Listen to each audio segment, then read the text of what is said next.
हा सत्संग संत रामपालजी महाराजांचा असून मराठी भाषिक भक्त समाजास सहज समजावे म्हणून हिंदी भाषेतून मराठी भाषेत रूपांतरित करण्यात आलेले आहे.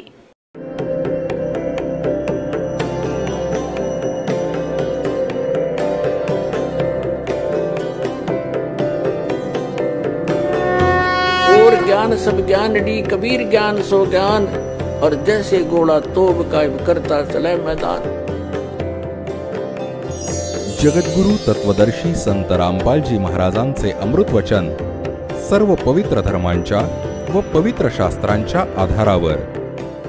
जसे पुण्यात्मा असे होते, राज्याचा पण त्याग करून परमात्म्याच्या शोधात चालू पडले आणि कुणी वनामध्ये गेला. त्यांचा असा विचार होता की वनामध्ये साधू संत राहतात, डोंगरावर गुफांमध्ये राहतात आणि त्यांना भगवान मिळाला असेल ते आम्हाला सांगतील, आम्ही पण साधना करू. पण त्यांच्याकडे ते गेले.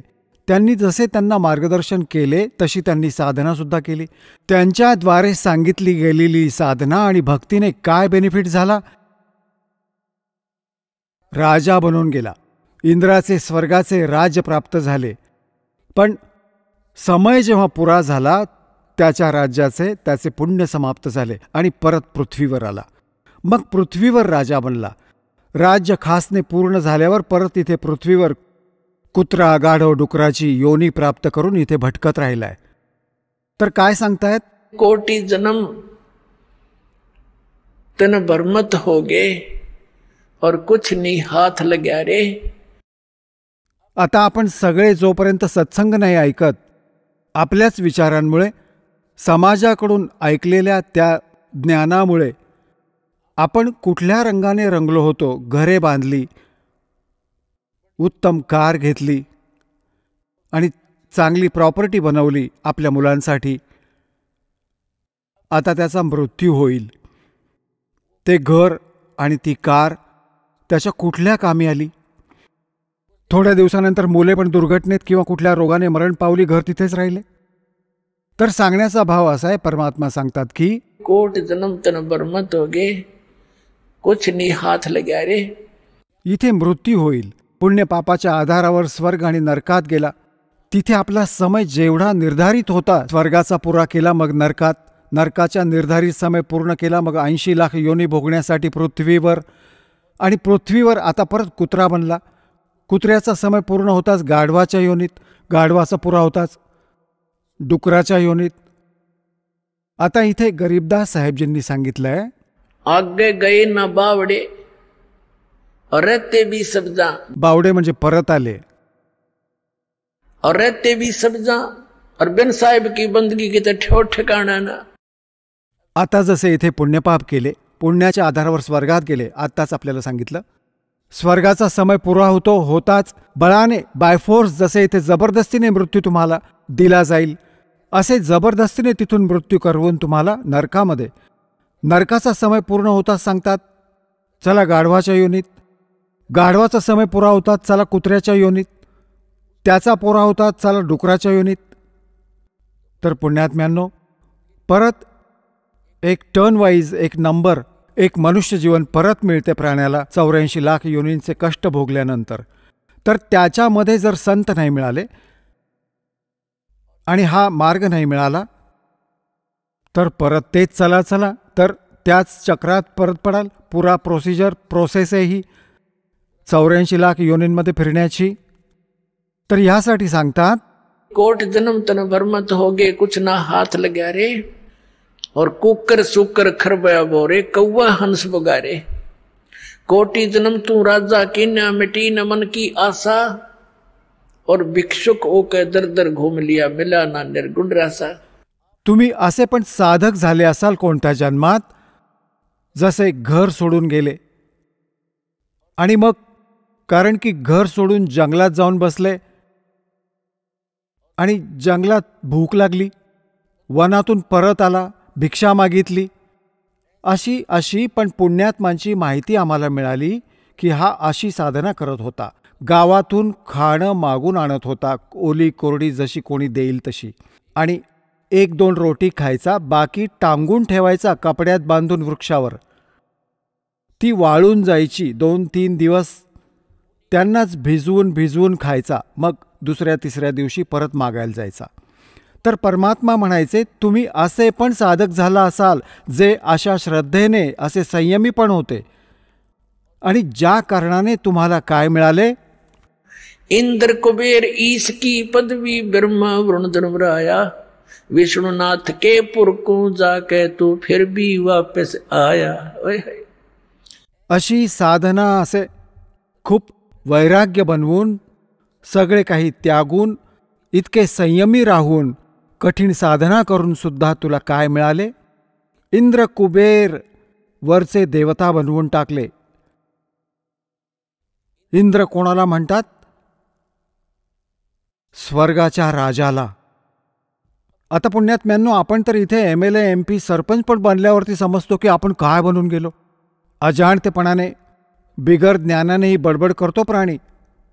आता याने तुलना होऊन जाईल की राज्याची काय आवश्यकता आहे, कसे आहे हे राज्य. एक हा इंद्र कसा बनत असेल ह्याचा एकतर हा इतके पुण्य करेल, धर्मयज्ञ करेल. 100 मण देशी तूप, एका मणात 40 किलो, 100 मण देशी तूप एका वेळच्या यज्ञामध्ये लावले. त्याच्यात हवन पण होईल, भंडारे पण होतील.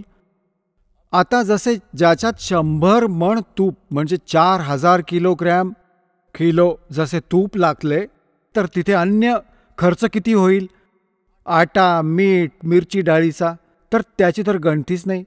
तर असे 100 यज्ञ करेल ज्यामध्ये 100 मण देशी तुपाचा प्रयोग होईल. आणि त्याच्यासाठी काही कंडिशन आहे, प्रमाण कंडिशन्स आहेत त्याच्या, की जर मर्यादा भंग झाला तर तो यज्ञ आपला मानला जाणार नाही. आणि 100 यज्ञांमधला एक जरी खंडित झाला तर नव्याने परत सगळे करावे लागेल.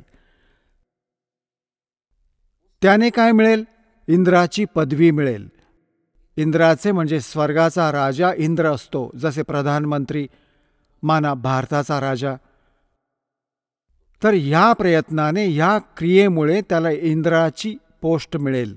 त्या प्राण्याला स्वर्गाचा राजा बनून जाईल. आता त्या स्वर्गात तर साधा व्यक्ती सुद्धा जाऊन विचार करेल की मी सुखी होऊन जाईल, भोळेपणाने, अज्ञानाने. आता परमात्मा आपल्याला काय ज्ञान देऊ इच्छितात की ज्ञानामुळे तुम्हाला सतलोकाची इच्छा जागृत होईल. आता काय सांगू इच्छितात परमात्मा? की तुम्ही इथे छोटेसे राज्य प्राप्त करण्याचा प्रयत्न करत असता, आणि ते इंद्राचे राज्य इतकी साधना करण्याने प्राप्त होईल. दुसरी त्याची पद्धत अशी आहे की इतके तप करेल, तपामुळे राज्यसुद्धा प्राप्त होत असते. परत त्याच्यात सुद्धा टर्म्स अँड कंडिशन्स असतात. तर वर्तमान जो स्वर्गाचा राजा असतो इंद्र, त्याला एक आणखी सूचना असते की तुझ्या शासनकाळामध्ये जर इंद्राची पदवी प्राप्त करण्यायोग्य कोणी क्रिया केली, त्याला मध्येच पदमुक्त, पदरहित केले जाईल, आणि त्या आत्म्याला त्याच्या पदावर विराजमान केले जाईल. तर त्याला चिंता लागून राहते की स्वर्गाच्या राजाला की कोणी पृथ्वी लोकामध्ये इंद्राची पदवी प्राप्त करण्यायोग्य कोणी ही क्रिया ना करेल, त्याला खंडित करण्यासाठी त्याचे डोके सारखे कायम करत असते. तुम्ही पाहत राहा, इथे ह्या पृथ्वीचे एक छोटेसे MLA MP मंत्री मुख्यमंत्री बनण्यासाठी हे किती उपद्रव करतात. तुम्हाला माहिती आहे राजनीती किती धोकादायक आहे.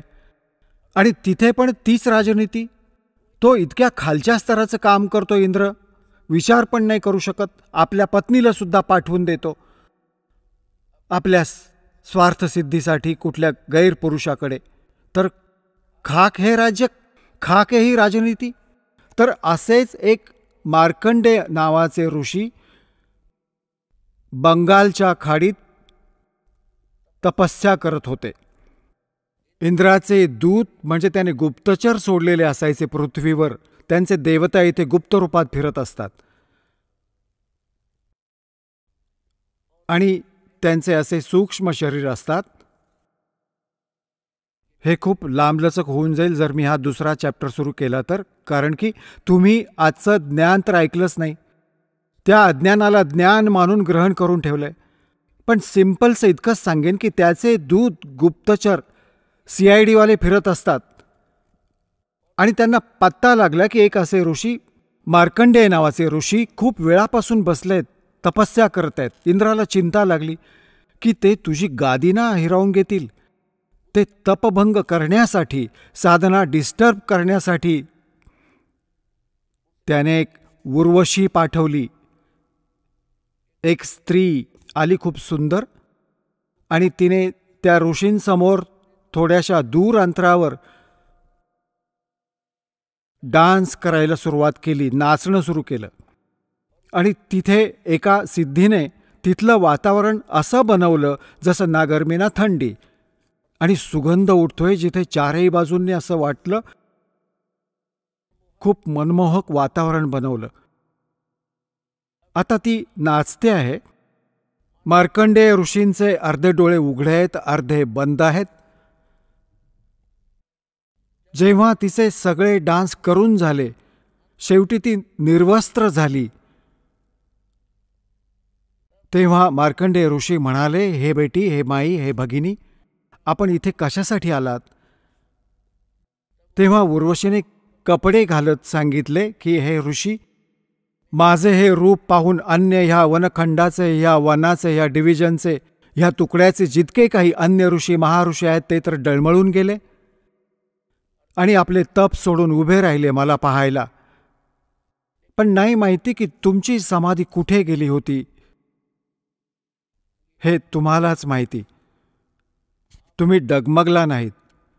तेव्हा मार्कंडेय ऋषी म्हणाले की माझी जी समाधी होती, समाधी काय होते की इथे बसून ते आपल्या दुर्बिणीने, आतल्या डोळ्यांनी, ह्या आपल्या आपल्या भक्तीने रेंज कमी होते किंवा वाढते.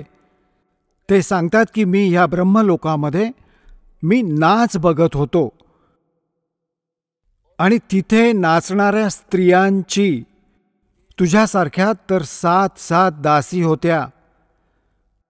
तर तुझा नाच मी का बघू? त्या तर तुझ्यापेक्षाही सुंदर होत्या, तुझ्यासारख्या तर दासी होत्या. तिथे मी समाधी लावत होतो. आता पुण्यात्म्यांनो, हे तत्वज्ञान आहे. ह्याने दूध पाणी चालले जाईल, वेगळे वेगळे होईल. एका बाजूला तर असे होते की मार्कंडेय ऋषी आपल्या साधनेला सर्वोच्च मानले होते. तर उर्वशी म्हणू लागली की महाराज, आपण एक वेळ इंद्रलोकामध्ये चला.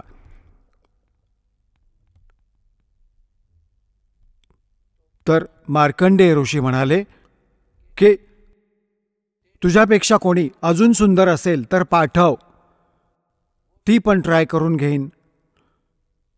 तर उर्वशीने म्हटलं की मी इंद्राची पट्टराणी मीच आहे. म्हणजे सगळ्यात ब्युटिफुल, सगळ्यात खूप सुंदर स्वर्गातल्या अप्सरांमध्ये एक असते, ते शची नाव आहे तिचे, आणि ती इंद्राची पट्टराणी आहे. तर ती म्हणते की मीच सगळ्यात सुंदर स्त्री आहे त्या स्वर्गलोकाची, आणि मी इंद्राची पट्टराणी म्हणजे मुख्य पत्नी आहे. मार्कंडेय ऋषी म्हणाले की जेव्हा हा इंद्र मरून जाईल तेव्हा तू काय करशील, कारण की हे तर नाशवंत आहे. तिने शचीने म्हटले, उर्वशीने म्हटले, म्हणजे उर्वशीने म्हटले की मी 14 इंद्रांचा भोग घेईन. आता पुण्यात्म्यांनो, आपला आपला अंदाज लावून घ्या. आपण काय भक्ती करता आणि काय प्राप्ती होईल, हा मार्ग सोडून अन्य जे साधना करतात तिथून. आता ती काय म्हणते उर्वशी, ती किती पुण्यात्मा होती, तिने किती धर्म आणि पुण्य केले असतील. ती सांगते की हे 14 इंद्र मरून जातील, मरून आपला शासनकाळ पूर्ण करून यांचा मृत्यू होत राहील, आणि मी अशीच्या अशीच राहीन. मी त्यांची पत्नी राहीन, इथली पट्टराणी, ही पण एक पोस्ट आहे. आणि नेक्स्ट इंद्राची ती पत्नी बनेल. ती आपले 14 असे ते अजून 72 चतुर्युग, सतयुग, त्रेता, द्वापार, कलियुग, ह्या 4 युगांचा एक चतुर्युगी असतो. अशा अजून 72 चतुर्युगांपर्यंत 1008 वर्षांपर्यंत समजा. 1008 हे चतुर्योगी पर्यंत हा ब्रह्माचा एक दिवस असतो 1008 चतुर्युगांचा. तर आणि परत रात्री ती नष्ट होऊन जाते. तर म्हणतात की ह्या एका दिवसात, ब्रह्माच्या एका दिवसात हे 14 इंद्र नष्ट होतात. तर ती काय म्हणते, ब्रह्माच्या एका दिवसात 1008 चतुर्युगांपर्यंत मी तर अशीच्या अशीच पत्नी बनून राहीन, इथल्या स्वर्गाची देवी. आणि जो इंद्र आहे ते 14 इंद्र मरत राहतील, मी कॉन्स्टंट राहील जोपर्यंत, मग माझा पण मृत्यू होईल. आता मार्कंडेय ऋषी परिचित होते त्याला. मार्कंडेय ऋषी म्हणाले की 14 इंद्र पण मरतील, तेव्हा तू काय करशील? तर ती काय म्हणते, नियम सांगते, त्याचे प्रतिफळ सांगते, सत्य सांगते की जितके आत मी भोगीन तितके ते गाढव बनतील मृत्यूलोकात, पृथ्वीवर, आणि मी गाढवीण बनेन. मार्कंडेय ऋषी डोक्यावर हात मारून घेतात. मग जिथला राजा गाढव बनेल आणि तिथली पट्टराणी गाढवीण बनेल, तर मला अशा लोकात का घेऊन चालली होतीस तू? तेव्हा त्या इंद्राणीने म्हटलं की ह्यासाठी नेणार होते की माझी इब्रत राहिली असती, नाहीतर माझी टर उडवतील, मला सजा दिली जाईल की तू हरून आलीस, किंवा दंड देत होतो. तो ज्या मुलींना पाठवतो कोणाला, जसे विश्वामित्र तपस्या करत होते, उर्वशीला पाठवले, ह्याच इंद्राने त्याला त्याच्याबरोबर त्याचा संपर्क झाला. एक मुलगी झाली ना, जेव्हा जन्म दिला ना, सोडून जाते, सांभाळ ऋषीजी, मग मात्र विश्वामित्र परेशान होतो. तर अशी स्थिती आहे यांची.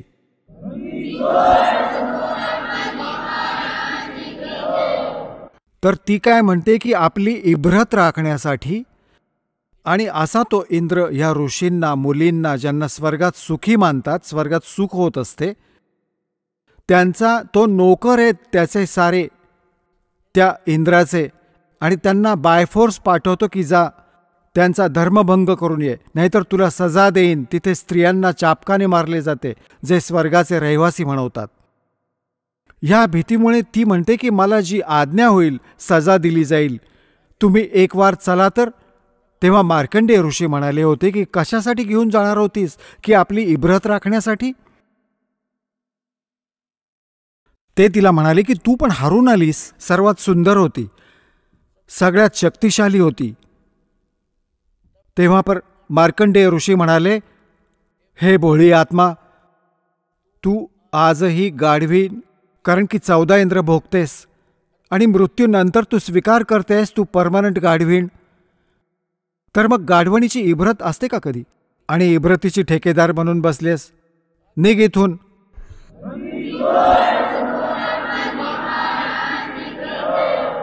मग काय झाले की इंद्र आला तिथे, स्वर्गाचा राजा आला आणि म्हणू लागला की हे बंधू नवाज, आम्ही हरलो, तुम्ही जिंकलात, इंद्राची गादी प्राप्त करा. मार्कंडेय ऋषी म्हणू लागले, अरे अरे अरे इंद्रा, तू काय म्हणतोयस? इंद्राची गादी तर आमच्यासाठी कावळ्याची विष्ठा आहे, आम्हाला नाही पाहिजे, ती तुलाच ठेव. आणि मग मार्कंडेय ऋषी म्हणाले, इंद्रा गोष्ट एक बस इथे. आता इंद्र तर खुश झाला, ऋषीने देऊन टाकली गादी परत. आता आपल्याला तर इतके ज्ञान आहे. तेव्हा समजावण्याचा प्रयत्न केला मार्कंडेय ऋषींनी की बघ, मृत्यू उपरांत तू पशु बनशील, गाढवाच्या योनीत जाशील, ये तुला तुझी अशी भक्ती सांगतो की तुला मोक्ष मिळेल, ब्रह्मलोकात चालला जाशील. आता इंद्र काय म्हणत आहे की महाराजजी, आता तर मौज करू द्या, नंतर बघीन, नंतर बोलवा. आता पुण्यात्म्यांनो, सगळ्यांचे हेच आजारपण आहे की स्वर्गाच्या देवतांना पण आहे, आपले पण हेच आहे. आता जसा हा दास कोणाला, आपल्या मित्राला प्रिय, जसे दास ज्युनियर इंजिनियरची नोकरी करत होता जेईची, तर आपल्या त्या मित्रांना पण प्रयत्न केला समजावण्याचा ज्याला जे थोडेसे ज्ञान समजले होते त्याला बसवून समजावण्याचा प्रयत्न केला, तर ते काय म्हणत होते की नंतर पाहू, नंतर पाहू.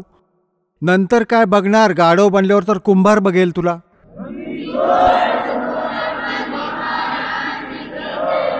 अडीच मणांचं ओझं कमरेवर आणि काठी पडेल पाठीवर. बघायचं आता पहा, संतांचे विचार ऐक आणि वाईटपणा सोडून दे आणि भक्ती कर. बघायचं तर आता आहे, नंतर काय बघणार. वास्तविकता तर ही असते की कोणी दारूचा घोटबीट मारेल आणि 2 पैसे मिळाले की बकवास सुरू करतो हा प्राणी. 2 पैसे माया जास्त झाली ना तर हे नरकात जाण्याचे तिकीट झाले ना, लगेच होऊन जाते. तर ह्याच्यासाठी कधी कुठली गोटी सुटू नये, कुठली लाच सुटू नये. आणि कोणी 100 दुष्कृत्यांमध्ये ग्रस्त होतो प्राणी, तर त्या कारणाने असं म्हणतो नंतर बघू. नंतर म्हटलं तर म्हणतो की कोणी पाहिली आहे, बघितली जाईल. आता सांगा, आता एक आंधळा जात आहे जंगलाकडे, वनाकडे, आणि त्याने कोणी म्हणेल, डोळस सुरदास इकडे जाऊ नकोस बाबा, हा रस्ता ठीक नाही, खूप भयंकर दुःख होईल तू ह्यावरून गेलास तर, जंगली जनावरं आहेत तिथे, काटे आहेत, खूप वाईट अवस्था होईल. आणि तोच आंधळा तेच बोलू शकतो ज्याने कोणती गुटी लावून ठेवली असेल किंवा भांग प्यायला असेल. तो म्हणू शकतो अशा गोष्टी कोणी पाहिलंय, बघू नंतर. आता आंधळ्याला दिसत नाही, ज्याला दिसतंय त्याचं ऐकत नाही आणि मग म्हणतो की कोणी पाहिलंय. ज्याने पाहिलंय तोच सांगतोय की हा रस्ता चुकीचा आहे तुझा. तर पुण्यात्म्यांनो, तीच स्थिती आज आपली होती. आपण आता ह्या काळाची भांग खूप पिऊन ठेवली आहे सगळ्यांनी. कबीर साहेब म्हणतात, कबीर ये माया अटपटी और सब गट आण अडी, किस किस न समजाऊ या कुआ भांग पडी. एका ठेक्यावर दारू पिऊन जर 10 कॅन्डिडेट येत असतील आणि साऱ्यांची एकसारखी गतिविधी, एकसारखे बोल, अशी चाल मिळेल, त्यांच्याशी बोलून पाहिलं तर ते कोणाची भाषा बोलतील. तर इथे जर आपण ह्या प्रकाराची भाषा बोलत असू, कोणी पाहिलंय, पाहिलं जाईल, नंतर बघू, तर ह्या सगळ्यांनी भांग प्यायली आहे, भांग काळाच्या मायेची. कबीर साहेब म्हणतायत, कबीर ये माया अटपटी सब गट आण अडी और किस किस न समजाऊ या कुआ भांग पडी. 21 ब्रह्मांडांनी या काळाच्या विहिरीत, या साऱ्या विहिरींमध्ये ही भांग टाकून ठेवली आहे आणि सगळ्यांनी हीच पिऊन ठेवली आहे.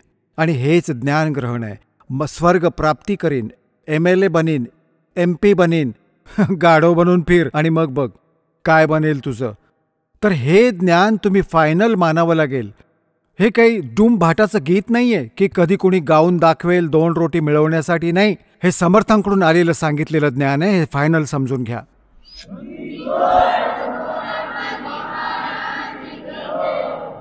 आता पुण्यात्म्यांनो, आता मार्कंडेय ऋषींची स्थिती बघूयात. आता हे तत्वज्ञान आहे आणि या दासाला परमात्म्याने या मार्गाचा मास्टर बनवून टाकले. आता दासाला वाटतं की तुम्हाला हे ज्ञान द्यावं, आपणही दृढ व्हावं, इतरांनाही समजावण्याचा प्रयत्न करा आणि इथे येऊन त्यांना नाम घ्यायला लावा. आता हे म्हणतात की जसे समाधी लावा. आणि आपण हेही ऐकत होतो की हजारो वर्षांपर्यंत महापुरुष समाधीस्थ राहायचे. हे मन इतकं वस्ताद आहे. तुम्ही कधी बसची वाट पाहत असाल बस स्टँडवर, तुम्हाला हे माहिती तरी असायला हवं की अर्ध्या तासात बस येईल. तरी मग 2 मिनिटांनी उठून असे बघाल, काही आवाज आला तरी, म्हणजे तिथे सुद्धा निश्चिंतपणे बसू देत नाही. आणि हा समाधीत बसू देईल, तसे बसू देतो कोणाला?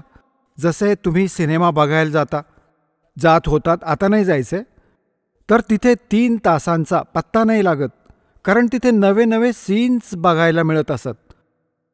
आणि 3 तास असे निघून जायचे. मनाला खुराक असेल जिथे, तिथे आरामात टिकून राहते.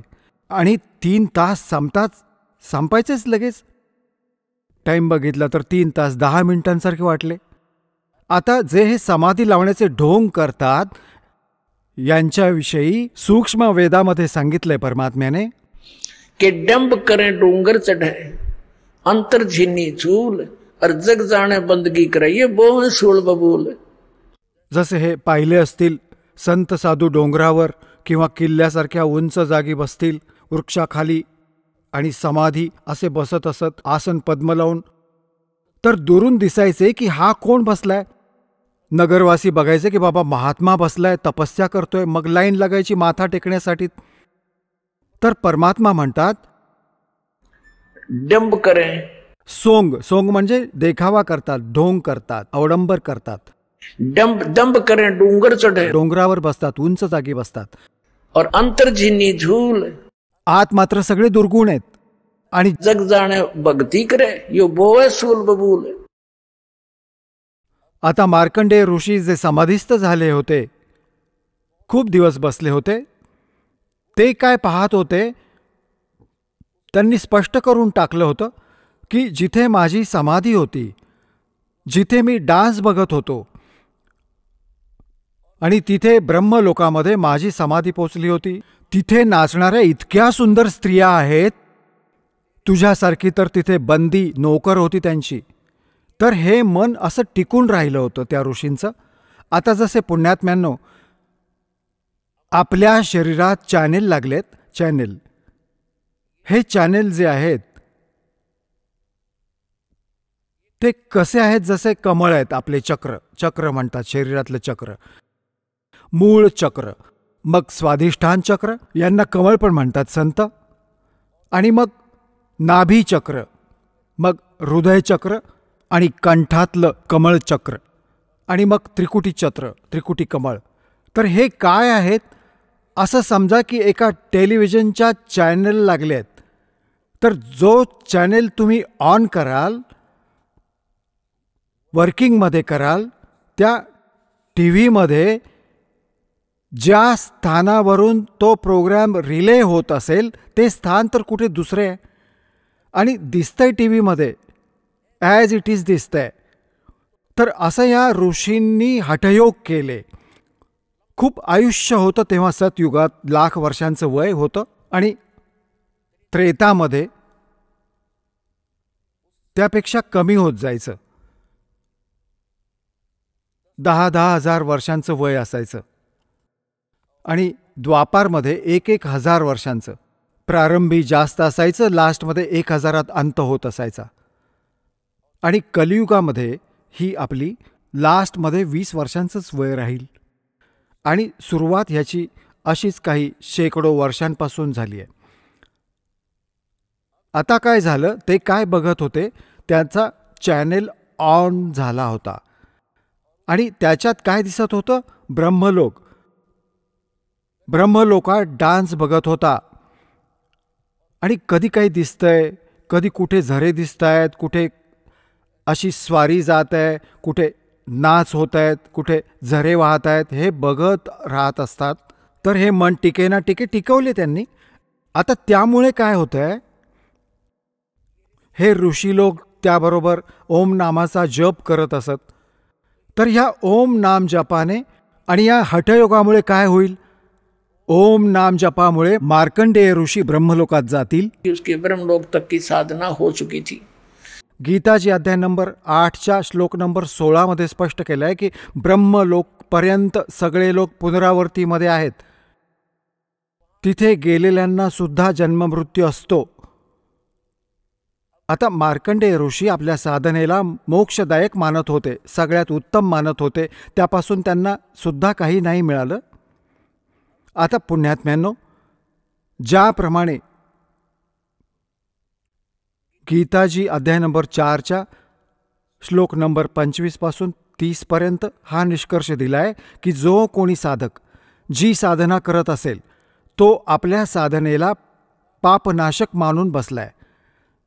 4थ्या अध्यायाच्या 32व्या श्लोकात सांगितलंय गीताजीने, ह्या प्रकारची वास्तविक माहिती, धार्मिक अनुष्ठानांची माहिती, साधनेची माहिती सच्चिदानंद घनब्रह्मच्या वाणीत विस्ताराने सांगितली गेली आहे.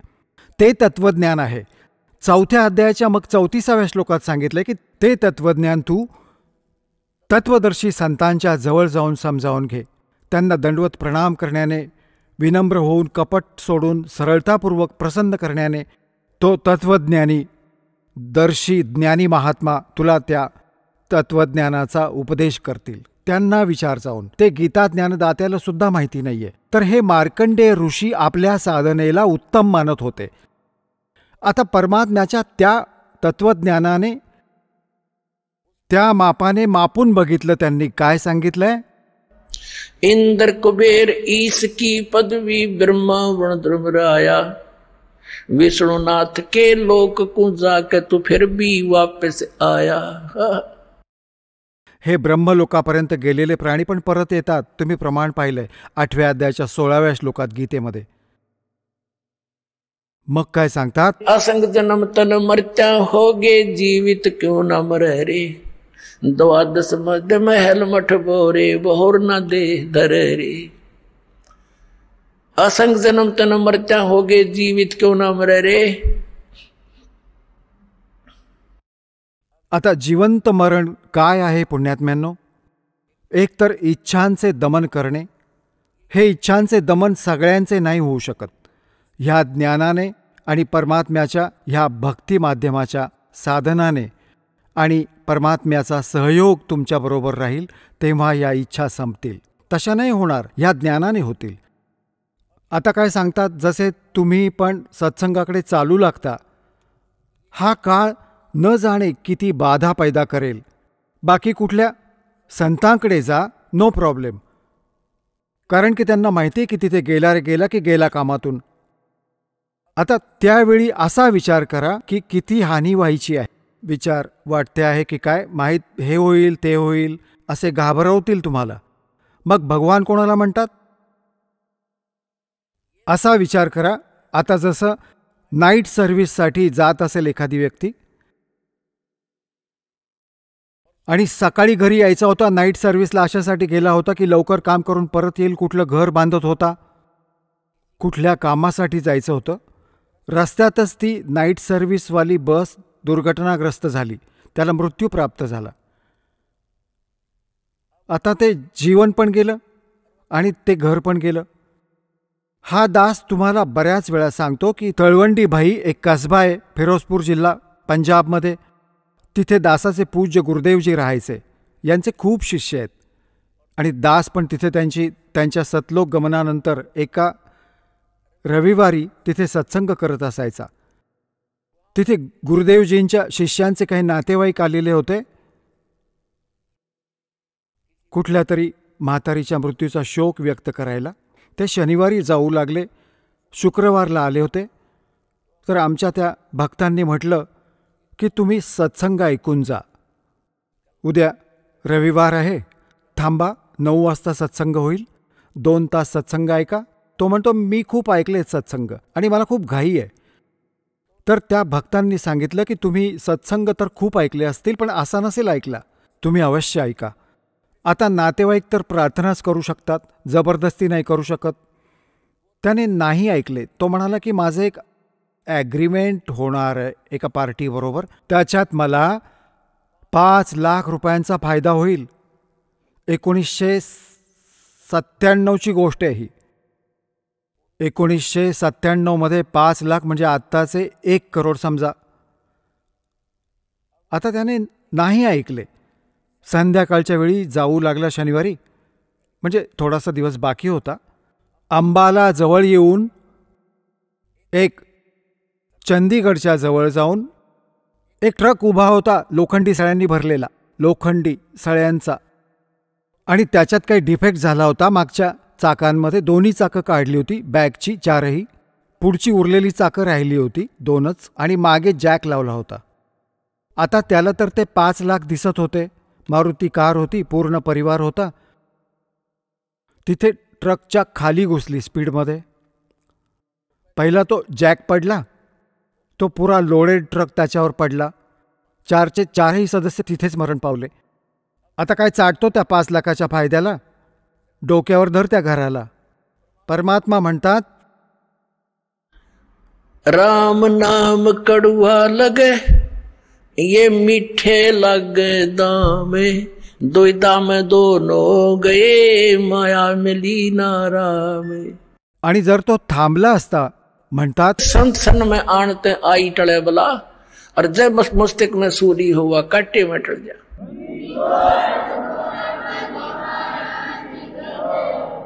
तर जेव्हा ही अवलक्षणी बडबड करतात, तू विचार कर, माझा मृत्यू झाला आज, तर मग हे काम कोण करेल? आपण तर काय म्हणतात की सामान्य माणसाचं काम सोडूनही काम होतंय. आपण मुलांना सोडतो 14 वर्ष शिकण्यासाठी प्रायव्हेट आणि खर्च करतो तो वेगळा, आणि 2 वेळच्या भाकरीसाठी. आम्ही म्हटलं तेच ज्ञान आहे, हे ज्ञान इतकं दृढ झालं नाहीये की ह्याच्यात पण काही करावं लागेल. इतकं समर्पण देऊ आम्ही यामध्ये पण. जेव्हा हे समजून येईल की कंपल्सरी आहे, हे तर खूप जरुरी आहे, अनिवार्य आहे आपल्यासाठी, आणि ती मजबुरी आहे पोटासाठी, तर हा विचार कर की आज माझा मृत्यू झाला तर कोण काय करणार. आणि असाच विचार करून चालू पड 2 दिवस 3 दिवस, जशी तुझी इच्छा असेल की मेलो बाबा, चल आता 2 दिवस 3 दिवस इथे राहिलास, सत्संग ऐकलास, सेवा केलीत, परमात्म्याचं पुण्य जोडलं, ज्ञान ऐकाल. 3 दिवसांमध्ये तर काही भगवानाच्या कृपेने अशी हानी होत नसते, कधीच होत नाही. आणि समजूयात की तुमच्या त्या सामाजिक व्यवहारांप्रमाणे विचार करू की काही हानी छोटी मोठी झाली तर ठीक करून घेऊ, जाऊन त्याची पूर्ती करून घेऊ. आणि हे परमनंट तिकीट जर कापलं गेलं तर मग काय करशील? आता विचार करा. परमात्मा म्हणतात, जसा एक प्रसंग होता, कबीर ये तन जावेगा सके तो ठहरला. जसे जुन्या काळात आपण पाहिलं, एक कड्यांचं कडी लाकडी बॅटन असायची, कडी लाकडाची, आणि एक वुडन बीम असायचा सरळ, त्याच्यावर घराचं छत उभं केलं असायचं. आणि काही वेळा एखादी कडी तुटण्यासारखी झाली किंवा तो स्ट्रेट वुडन बीममध्ये क्रॅक होऊन जायचा, त्याच्यात बेंड यायचा, तर त्याच्या खाली एक सपोर्ट द्यायचे, एक लाकडाची कुठली फळी असायची मोठीशी, तर त्याला म्हणतात आधार. तो आधार लावला खाली, मग निश्चिंत झाले की मग तो बीम 20 वर्ष पण खराब नाही होणार, ते छत. आणि खाली जर का तो आधार नसता लावला तर ते सारे छत खाली पडलं असतं, सारं घर नष्ट झालं असतं. तर त्या कडीचा आधार आणून ठेवला, खालून सपोर्ट दिला त्याला. तर परमात्मा म्हणतात, हे शरीर तुमचं जाईल जेव्हा निर्धारित समय येईल, आणि तुम्ही मला शरण आलात तर त्याला आधार लावला जाईल कडीवाली, तो तुम्हाला मग सपोर्ट मिळेल, तुमचं आयुष्य एक्सटेंड होऊन जाईल भक्तीसाठी.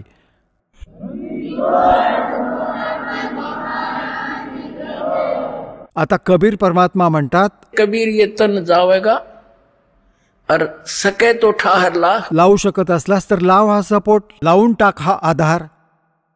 एक सेवा कर सतगुरु की और गोविंद के गुण गा. म्हणजे सद्गुरूला शोधून पुऱ्या संतांमधून आणि उपदेश घेऊन नाम जप कर, मग हा आधार लागून जाईल आणि हे तुझे एक्सटेन्शन होईल आयुष्याचे. असंग जन्म तन मरत्या होगे, जीवित क्यों ना मरे रे. और दवा 10 मध महल मठ भोरे, बहुर ना दे धरे रे. अजूनपर्यंत 10व्या द्वारापर्यंतची महिमा तुम्ही ऐकत आहात. 10वं द्वार पार झाला, होऊन पार गेला. हे 10वं द्वार तर एका ब्रह्मांडाच्याच आत राहिलेलं आहे. आणि एक कबीरपंथी आहे जम्मूमध्ये, त्याचे सत्संग ऐकत असतात. त्याचे भक्त सांगतात की आमचे गुरुजी 11वी खिडकी सांगतात, 11वी खिडकी. आणि तो म्हणतोय की माझ्यासारखं ज्ञान धर्तीवर नाही, पुऱ्या विश्वात नाही. एका हळदीच्या गाठीने व्यापारी नाही बनत. आणि 11वं द्वार तर काळाच्याच जाळ्यात आहे. त्या 11व्या द्वाराची त्यांना माहीतच नाही काय आहे, म्हणे सुरतीमध्ये आहे, सुरतीमध्ये 11वं द्वार. सुरती तर द्वारातून पार होईल. यांना खाक माहिती नाही, ज्ञानी यांना मूर्ख बनवत आहेत जनतेला. आता काय सांगितलं आहे की 12वं द्वार आहे. 11वं द्वार जे आहे, 21 ब्रह्मांडे आहेत ह्या काळाची. 21 ब्रह्मांडे पार करून आणि 7 शंख ब्रह्मांडे त्या अक्षर पुरुषाची. त्या अक्षर पुरुषाच्या लोकात प्रवेश होतो क्षर पुरुषाच्या लोकातून. तर ते आहे 11वं द्वार, जो अक्षर पुरुषाच्या लोकात प्रवेश करवेल. पण अक्षर पुरुषाच्या लोकात परत आपण इथेच राहिलो, पार नाही होऊ शकलो. तर मग 12वं द्वार आहे, जे 7 शंख ब्रह्मांडे काळाच्या पार करून आणि सतलोकात प्रवेश करतो. तिथे ह्या सगळ्या जागी लॉक लागलेले आहेत आणि ह्या सतनाम शिवाय ते उघडले जाणार नाहीत. तर तिथे 12व्या द्वाराला या पार करून तो सतलोक आहे, ते स्थान आहे जिथे गेल्यानंतर परत मागे फिरून प्राणी संसारात कधी येत नाही. त्यांच्या जन्म मरणाचा दीर्घ रोग समाप्त होऊन जातो. असंग जन्म तन मरत्या होगे, जीवित क्यों ना मरे रे, और 12 मध्य महल मठबो रे. 12वे द्वार पार करून तिथे तो मठ आहे, ते स्थान आहे बहुर ना दे धरे रे. जिथे गेल्यानंतर मग परतून कधी संसारात येत नाही. हा मातीचा देह प्राप्त नाही होत, तिथे तर तेजोमय शरीर मिळते. मग सांगितलंय की दोजक बैष्ट सभी तैं देखे, राजपाट के रसिया, और 3 लोग से तरपत नाही, यो मन भोगी खसिया. इथे एक सरपंच बनून जातो तर इच्छा होते की चेअरमन बनीन. चेअरमन बनला की मग विचार करतो की मी MLAचा डाव खेळू. MLA बनल्यानंतर त्याची नियत होते की मी मंत्री बनीन. मंत्र्याच्या नंतर त्याची नियत ऑटोमॅटिकल कालप्रेरणा आहे ही की मुख्यमंत्री बनलो तर गंमत आहे, नाहीतर काही आनंद नाही. मुख्यमंत्र्यांची नियत असते की मी प्रधानमंत्री बनीन. अरे जे बनायचे होते ते काम तर केले नाही आणि मग गाढव संत्री बनला. तर सांगण्याचं कारण तब से राज राज मदमानम, और जन्म तीसरे शुक्र सवानम. आता काय म्हणतायत परमात्मा, दोजख म्हणजे नरक, भिस्त म्हणजे स्वर्ग. दोजक बैष्ट सभी तैं देखे, राजपाट के रसिया, और 3 लोग से तरपत नाही, ये मन भोगी खसिया. याला हवं असेल तर 3 लोक दिले तरी त्याचा इतका व्यर्थ, इतकी वाईट वृत्ती आहे की म्हणतो अजून बघू किती मिळतंय ते. आणि त्यातच मृत्यू झाला तर मग इथेच फिरत राहा कुत्रा बनून गल्ल्यांमध्ये उष्टभिष्ट खात असतो हा. मग काय सांगतात, सतगुरु मिले तो इच्छा मिटे, और पद मिल पदे समाना, और चल हंसा उस लोक पठाऊं, जो आदि अमर अस्थाना. म्हणजे सद्गुरू मिळाले, चांगले संत मिळाले. सतगुरु मिले तो इच्छा मिटे, पद मिल पदे समाना. श्रीमद भगवद्गीता अध्याय नंबर 15व्या श्लोक नंबर 4 मध्ये सांगितलंय की जेव्हा तत्वदर्शी संत मिळतील त्यांच्यानंतर परमेश्वराची, त्याच्या परमपदाचा शोध घेतला पाहिजे, जिथे जाण्यानंतर साधक परत संसारात परतून नाही येत. त्यासाठी काय सांगितलंय, गीता ज्ञानदाता तर म्हणतो की तत्वदर्शी संतांचा शोध घ्या. गीता अध्याय नंबर 17 श्लोक नंबर 23 मध्ये सांगितलंय की त्या परमात्म्याला त्याचे परमपद मिळवण्याची ओम तत्सत इति निर्देशः ब्रह्मणः त्रिविधः स्मृतः, त्या 3 मंत्रांच्या जपाने ते परमपद प्राप्त होईल. ही पद्धती आहे. पद्धती म्हणजे वे ऑफ वर्शिप, पूजेचा मार्ग, पूजेची पद्धती. आता इथे पहा, हा आहे सूक्ष्म वेद. ह्यामध्ये वेदांपेक्षाही गूढ रहस्य आहेत. जो नेहमीचा वेद तुम्ही वाचता किंवा ऐकता त्याच्यात काय म्हटले की सद्गुरू भेटले तर इच्छा मरतील, ते असं ज्ञान देतील की इथून तुमचं मन निष्काम होईल आणि हे सगळं खरं आहे. सतगुरु मिले तो इच्छा मिटे, और पद मिल पदे समाना. पद मिलने से, पद म्हणजे पद्धत.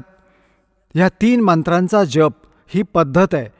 जसे पद्धतीमध्ये ही सगळी प्रोसेस येते. प्रथम मंत्र हा 7 नामाचा, सगळे चॅनेल्स ऑन करणारा, उघडेल, आपला रस्ता साफ करेल त्रिकुटीपर्यंत जाण्यासाठी. आणि मग हे 2 मंत्रांचे सतनाम, आणि तिसरा ह्याच्या बरोबर मिळतो तो सारनाम, सार शब्द, सारनाम, आदिनाम असं ज्याला म्हणतात. ह्या पुऱ्या प्रोसेसमुळे ही पद्धत आहे. हे सगळे मिळून पद्धत आहे. याला पद म्हटले संतांनी के पद मिल पदे समाना.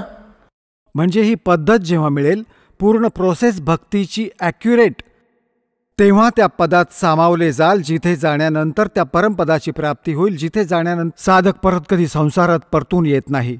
सतगुरु मिले तो इच्छा मिटे, पद मिल पदे समाना, और चल हंसा उस लोक पठाऊं, जो आदि अमर अस्थाना. जे शाश्वत स्थान आहे. गीताजी अध्याय नंबर 18च्या श्लोक नंबर 62 मध्ये सांगितले की अर्जुन, तू सर्व भावाने त्या परमेश्वराला शरण जा, त्याच्या कृपाने तुला परमशांती आणि सनातन परमधामाची प्राप्ती होईल. मग काय सांगितलंय, काय सुख आहे.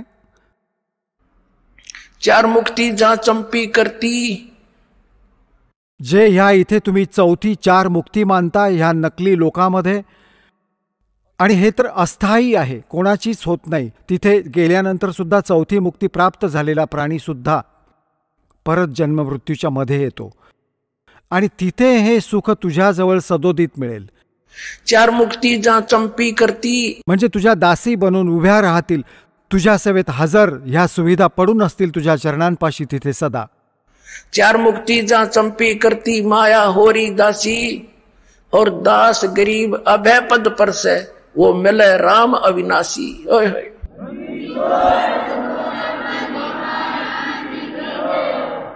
चार मुक्ति जा चंपी करती, माया होरी दासी. आता गरीबदासजी म्हणतात, दास गरीब अभय पद पर से, तिथे कुठली चिंता, कुठले टेन्शन, कसलं भय नाही, मृत्यू कोणत्याही प्रकारचंही. और वो मिले राम अविनाशी. गीताची अध्याय नंबर 15 श्लोक नंबर 17 मध्ये म्हटलंय की उत्तम पुरुष तू अन्य परमात्मा इति उदार्थः य लोकत्रायम आविश्य विभर्ती अव्ययः ईश्वरः.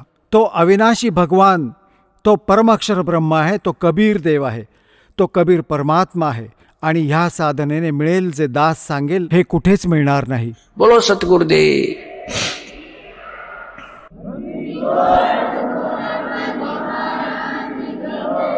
परमात्मा म्हणतात, समजा है तो सर दर पाओ, भौर नहीं रे सादाओ. परत हा अवसर नाही मिळणार. बोलो सतगुरुदेव की जय हो.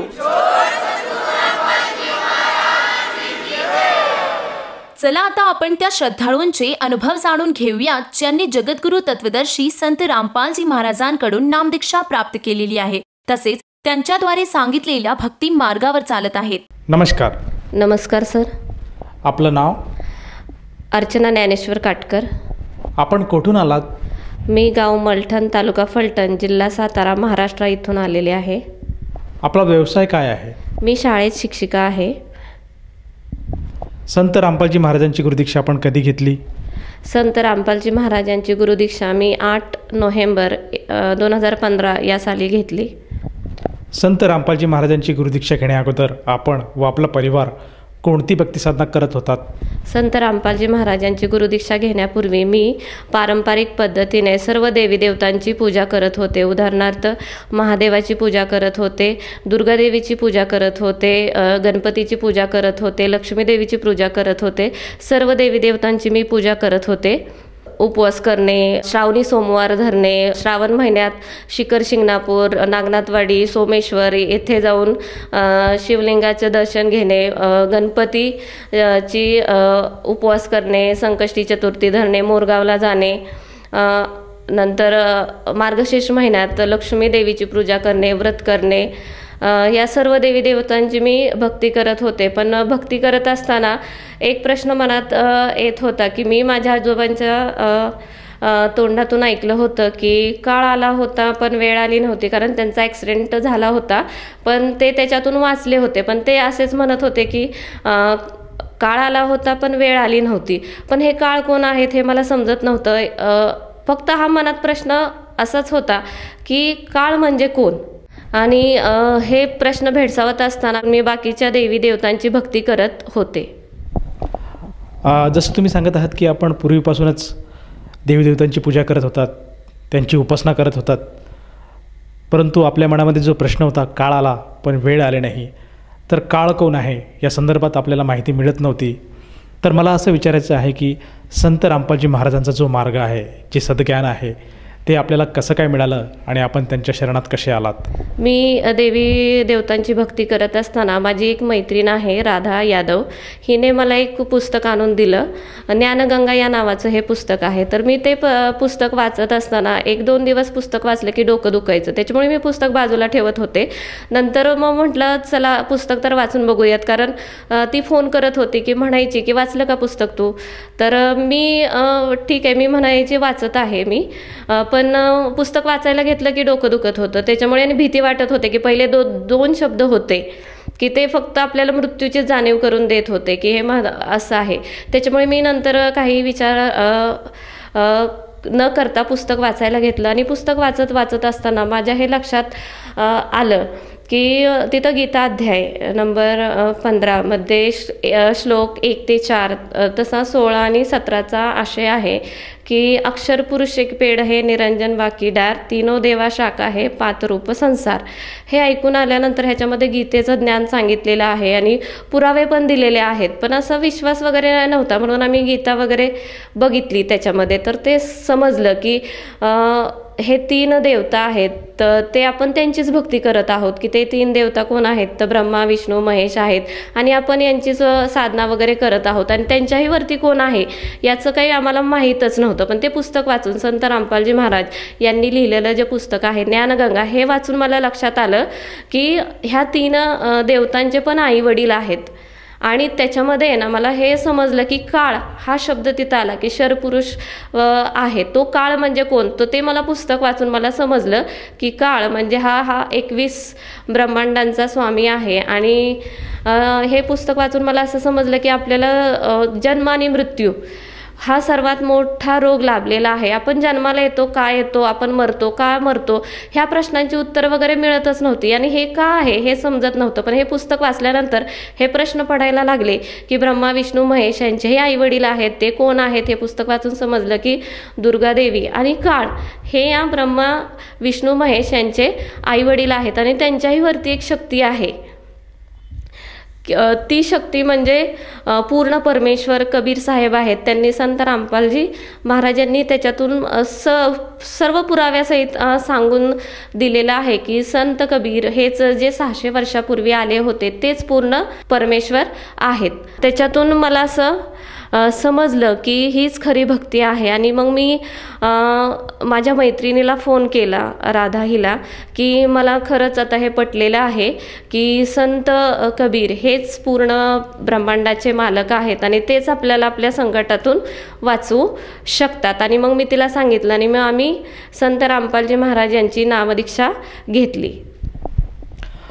जसं तुम्ही सांगत आहात की आपली जी मैत्रीण आहेत त्यांनी आपल्याला ज्ञानगंगा हे पुस्तक वाचायला दिलं, त्यातनं आपण ते अध्ययन केलं त्या पुस्तकाचं आणि आपल्याला जाणीव झाली की सर्व सृष्टीचा मालक, सर्व परमेश्वर, सृजनहार हे फक्त कबीर आहेत आणि त्यांनी सर्व सृष्टीची रचना केली आहेत. हे जेव्हा आपल्याला कळालं त्यानंतर आपण वेळ न घालवता संत रामपालजी महाराजांकडनं नामदीक्षा घेऊन त्यांचा गुरुमंत्र स्वीकारला. तर जेव्हा आपण त्यांच्याशी जुडल्या गेलात, त्यांनी जी आपल्याला भक्तिविधी दिली, त्या भक्तिविधीच्या जोरावर आपल्याला व आपल्या परिवाराला काय काय लाभ प्राप्त झालेत? ही नामदीक्षा घेतल्यानंतर मला बरेच लाभ प्राप्त झाले. सर्वात मोठा लाभ म्हणजे मला मोक्षप्राप्तीचा मार्ग याच्यातून मिळाला. की जसे आपण म्हणत असतो की आपलं एकदाच मानवजन्म मिळत असतो आणि 84 लाख योनीतून पार केल्यानंतर हा जन्म भेटत असतो. म्हणून मला हा मार्ग संत रामपालजी महाराजांच्या भक्तीतून प्राप्त झाला की मला जन्म मृत्यूच्या फेऱ्यातून याच्यातून मला मुक्ती मिळणार आहे ही भक्ती करून. हा सर्वात मला मोठा लाभ प्राप्त झाला. त्याच्यानंतर दुसरा लाभ म्हणजे असा की माझ्या दुसऱ्या मुलाच्या जन्माच्या वेळी माझी कंडिशन खूपच वाईट होती, म्हणजे खराब होती. मला समजत नव्हतं की मला काय होत आहे. माझं पहिलं सिझर झालेलं आहे आणि दुसरंही मला डॉक्टरांनी सांगितलं होतं की तुमचं सिझरच करावं लागेल. आणि त्याच्यानंतर मी रेग्युलर चेकअपला गेले होते. तर त्या रेग्युलर चेकअपमध्ये सांगितलं की तुम्हाला आता 30 तारीख वगैरे दिलेली आहे, तुम्ही त्या तारखेला येऊन सिझर करायला या हॉस्पिटलमध्ये. तर ठीक आहे, पण त्याच्या अगोदरच मला आहे ना असं त्रास चालू झाला आणि त्याच्यानंतर अचानकच आम्ही फक्त रेग्युलर चेकअपसाठी हॉस्पिटलमध्ये गेलो होतो. तर गेल्यानंतर डॉक्टर म्हटले की तुमचं पहिलं पण सिझर आहे आणि आत्ता पण तुम्हाला सिझर करावंच लागणार आहे, पण आता तुमची जी अशी कंडिशन आहे की त्याच्यामध्ये तुमचं सिझर करता येणार नाही, कारण त्याच्यामध्ये ती रिस्क आहे की तुमचं सिझर नॉर्मल डिलिव्हरी करताना टाके वगैरे तुटण्याची शक्यता आहे, त्याच्यामुळे तुमच्या जीवाला धोका आहे. तर मी नामदीक्षा घेण्यापूर्वी संत रामपालजी महाराजांवरती मला पूर्ण अटूट विश्वास होता. त्यांचं ज्ञान मला पटलेलं होतं. आणि हॉस्पिटलमध्ये गेल्यानंतर संत रामपालजी महाराजांना मी मनोमन प्रार्थना केली आणि त्या प्रार्थनेतून माझी डिलेव्हरी आहे ना नॉर्मल झाली. पहिलं सिझर असूनही माझी दुसरी डिलेव्हरी संत रामपालजी महाराजांच्या कृपेने नॉर्मल झाली. तिसरा लाभ असा की मला हार्टचा थोडा प्रॉब्लेम होत होता. मला असं भीती वाटत होती की मला काहीतरी म्हणजे अस्वस्थ जाणवत होतं, म्हणून मी डॉक्टरांच्याकडे गेले. डॉक्टरांनी चेकअप केलं, ECG वगैरे काढून सांगितलं की तुम्हाला आहे ना 2D इको ही जी हार्टची टेस्ट असते ती करावी लागणार आहे. त्याच्यामुळे मी पूर्ण घाबरून गेले होते. आणि संत रामपालजी महाराजांची जी नामदीक्षा दिली होती ते मी मंत्राचा जाप करत होते. आणि मग नंतर सगळं चेकअप झाल्यानंतर डॉक्टरांनी रिपोर्ट सांगितले, तर डॉक्टर म्हणले काही घाबरण्याची आवश्यकता नाही आहे, तुमचे रिपोर्ट्स नॉर्मल आलेले आहेत. हे संत रामपालजी महाराजांच्यामुळेच शक्य झालेलं आहे. आणि चौथा लाभ असा की माझी मुलं अंगणात खेळत असताना ते सायकलवरती खेळत होते आणि बोरच्या शेजारी ब्लॉक वगैरे असे होते, तर ते बोरच्या शेजारी आहे ना खालून जमीन असं खूप खड्डा पडलेला होता आणि ती खेळत असताना त्या सायकलच्या दाबामुळे ना ती ब्लॉक्स खाली पडले, 1-2 ब्लॉक्स. तर त्याच्यामुळे तो खूप मोठा खड्डा पडला होता. आणि त्यात म्हणजे असं की मीही घरी नव्हते आणि माझे मिस्टरही घरी नव्हते आणि मुलं दोन्ही अंगणात खेळतच होती. त्यावेळेस पण मुलं त्या ब्लॉकमध्ये खड्ड्यात न पडता बाजूला पडली आणि मुलांना जे दुर्घटनेतून वाचवलेले आहेत ते फक्त संत रामपालजी महाराजांच्या भक्तिमार्गानेच वाचवलेले आहेत, त्यांनीच वाचवलेलं आहे. ताई, जसं आपण सांगत आहात की संत रामपालजी महाराजांच्या सद्भक्तीमुळे आपल्याला व आपल्या परिवाराला बरेचसे लाभ प्राप्त झालेत. ज्या काही आपल्याला दुर्घटना होणार होत्या त्यातूनसुद्धा संत रामपालजी महाराजांच्या कृपेने आपण बाहेर आलात. त्याचप्रमाणे आपली जी डिलिव्हरी तीसुद्धा नॉर्मल झाली आणि असे बरेच सांसारिक लाभ आपल्याला संत रामपालजी महाराजांच्या दयेने झाले. तर ह्या अनुषंगाने आपण आपल्यासारख्या ज्या आपल्या मैत्रिणी आहेत, त्याचप्रमाणे जे आपले नातलग आहेत आणि जो भक्त समाज आहे आज आपल्याला TV वर बघत आहेत, त्यांना आपण काय संदेश द्याल? मी सर्व माझ्या मैत्रिणी, नातलग आणि जे TV वरती मला पाहत आहेत, मी फक्त त्यांना विनंतीच करू शकते की तुम्ही संत रामपालजी महाराज यांचं जे ज्ञानगंगा पुस्तक आहे ते तुम्ही अवश्य आवर्जून पहा. तुम्ही सर्व लोक शिकलेले आहात, तुम्हाला काही सांगण्याची गरज नाही आहे. तुम्ही स्वतः ते पुस्तक वाचा, ज्ञान समजून घ्या आणि संत रामपालजी महाराज यांची नामदीक्षा घेऊन तुम्ही तुमच्या जीवनाचं कल्याण करू शकता. कारण मानुष जन्म दुर्लभ है, मिले ना बारंबार, तरवर से पत्ता टूट गिरे बहुर न लगता डार. तो मानुष जन्म हा आपल्याला फक्त एकदाच मिळतो, तो पुन्हा मिळत नाही आहे. त्याच्यामुळे तुम्ही आहे ना संत रामपालजी महाराजांचं पुस्तक वाचून तुमच्या जीवनाचं कल्याण करून घ्या. जसं तुम्ही सांगत आहात की आज प्रत्येक मानवाने संत रामपालजी महाराजांचं जे ज्ञानगंगा नामक पुस्तक आहे, तसेच त्यांचे जे सत्संग आज TV चॅनलवर चालत आहेत ते आवर्जून बघायला हवेत आणि त्यातनं त्यांना ते ज्ञान जर मिळालं असेल तर त्यांनी संत रामपालजी महाराजांची गुरुदीक्षा घ्यायला हवी. तर ह्या अनुषंगाने जर एखाद्या साधकाला वाटलं की आपणसुद्धा संत रामपालजी महाराजांची नामदीक्षा घ्यायला हवी, तर तो व्यक्ती किंवा तो साधक नामदीक्षा कशी घेऊ शकेल? तर TV चॅनल्सवर तुम्ही आता सत्संग पाहतच असाल, तर त्याच्यावरती आहे ना जी पट्टी चाललेली असते त्या पट्टीवरती तुम्हाला सतलोक आश्रमचे फोन नंबर दिलेले जातात. त्या फोन नंबरवरती तुम्ही चौकशी करून तुम्हाला जवळच्या नामदान केंद्राचा पत्ता मिळेल आणि तिथं जाऊन तुम्ही संत रामपालजी महाराजांच्याकडून नामदीक्षा घेऊ शकता. जसं तुम्ही सांगत आहात की संत रामपालजी महाराजांचे आश्रम किंवा नामदान सेंटर आज महाराष्ट्रामध्ये प्रत्येक जिल्ह्यामध्ये उपलब्ध आहेत, तेथे जाऊन साधक नामदीक्षा घेऊ शकेल. तर त्या साधकाला त्या नामदीक्षेसाठी किती पैसे मोजावे लागतील? सर, एकही पैसा त्यांना मोजावा लागत नाही. ही नामदीक्षा निशुल्क आहे. तिथं कोणताही 1 रुपयाचा पण खर्च येत नाही. धन्यवाद. धन्यवाद सर.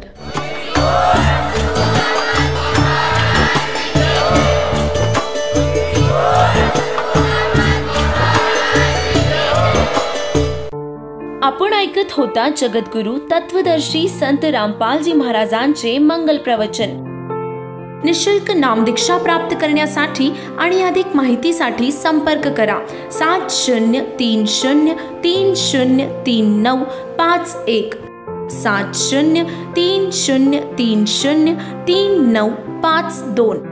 आमची वेबसाईट आहे www.jagadgururampalji.org. सर्व पवित्र धर्मांच्या पवित्र शास्त्रांवर आधारित प्रमाणित अनमोल पुस्तक ज्ञानगंगा किंवा जगण्याचा मार्ग यापैकी कोणतेही एक पुस्तक निशुल्क मागविण्यासाठी आम्हाला आपले पूर्ण नाव, पूर्ण पत्ता, पिनकोड सहित आणि फोन नंबर लिहून 7030303951 7030303952 या नंबरावर SMS करू शकता किंवा आम्हाला 7030303950 या नंबरावर WhatsApp देखील करू शकता.